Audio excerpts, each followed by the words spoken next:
Junagadh health plus hospital વિરુદ્ધ ગયા વર્ષે ઓગસ્ટ 2024માં બી ડિવિઝન પોલીસ સ્ટેશન ખાતે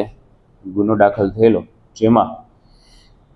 બે પ્રેગ્નન્ટ મહિલાઓના સિઝેરિયન સમયે સારવારમાં બેદરકારી દાખવવાથી તેમના મૃત્યુ થયેલા અને અન્ય 4 મહિલાઓની કિડની ડેમેજ થતાં તે સારવાર હેઠળ હોય. આ બાબતે બી ડિવિઝન પોલીસ સ્ટેશનમાં આઈપીસીની કલમ 304, 308 તથા 114 મુજબ ગુનો દાખલ થયેલો અને આ ગુનાની તપાસ બી ડિવિઝન પીઆઈ શ્રીનાઓ કરી રહેલા હતા. આ અંતર્ગત જે આ એફઆઈઆરમાં જે ફરિયાદી છે આકાશભાઈ અર્જનભાઈ મિયાત્રા, તેમણે મુખ્યત્વે આ જે હોસ્પિટલમાં જેમને સિઝેરિયન કરેલું તેવા ડૉક્ટર હેમાંક્ષીબેન કોટડિયા અને ડૉક્ટર આઈના આજુડિયા વિરુદ્ધ, આ ઉપરાંત હોસ્પિટલના સંચાલકો વિરુદ્ધ છે ફરિયાદ આપેલી. તપાસ દરમિયાન પોલીસ દ્વારા જે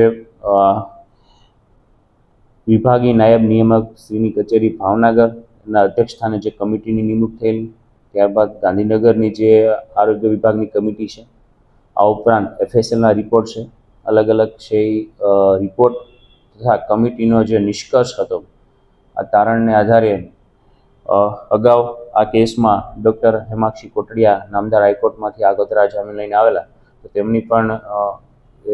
પ્રોસિજર કરેલી. ત્યારબાદ આ હેલ્થ પ્લસ હોસ્પિટલના સંચાલક સલીમભાઈ મુસાભાઈ બારેજિયા, જુનેદભાઈ ચકરિયાભાઈ પલ્લા તથા સોહિલભાઈ હબીબભાઈ સમા કે આ ત્રણેય આ હોસ્પિટલના સંચાલક એટલે કે એડમિનિસ્ટ્રેટર તરીકે ફરજ કામ કરતા હોય જ્યારે આ બનાવ બનેલો તે સમયગાળા દરમિયાન, અને જે ભાવનગરના વિભાગીય નાયબ નિયામક શ્રીની કચેરી મારફતે જે સીટ બનાવેલી,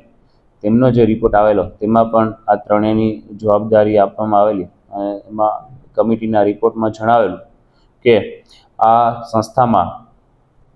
ઇન્ફેક્શન પ્રિવેન્શન કંટ્રોલ પ્રોટોકોલ અને ટ્રીટમેન્ટ પ્રોટોકોલનું પાલન થતું નથી. જનરલી આ બંને પ્રકારના જ્યાં પણ ઓપરેશન કે સર્જરી થતી હોય ત્યાં બંને પ્રકારના પ્રોટોકોલનું પાલન કરવાની પ્રાથમિક જવાબદારી છે જે તે સંસ્થાની હોય છે. તો આ સંસ્થાના સંચાલક તરીકે એકાઉન્ટન્ટ કમ એડમિનિસ્ટ્રેટર સોહેલભાઈ હબીબભાઈ સમા,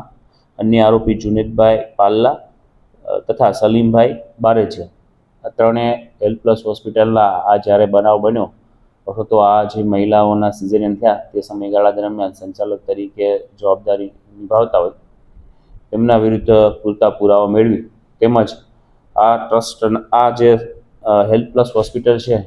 તેના ટ્રસ્ટી હુસેનભાઈ લાખા, તેમના પણ વિગતવારની પૂછપરછ કર્યા બાદ આ ત્રણેય આરોપીઓ વિરુદ્ધ પૂરતા પુરાવા મળતા બી ડિવિઝન પોલીસ સ્ટેશન દ્વારા તેમને એરેસ્ટ કરવામાં આવેલા અને નામદાર કોર્ટમાં રજૂ કરતા તેમને હાલ જ્યુડિશિયલ કસ્ટડીના હવાલે કરવામાં આવ્યું છે.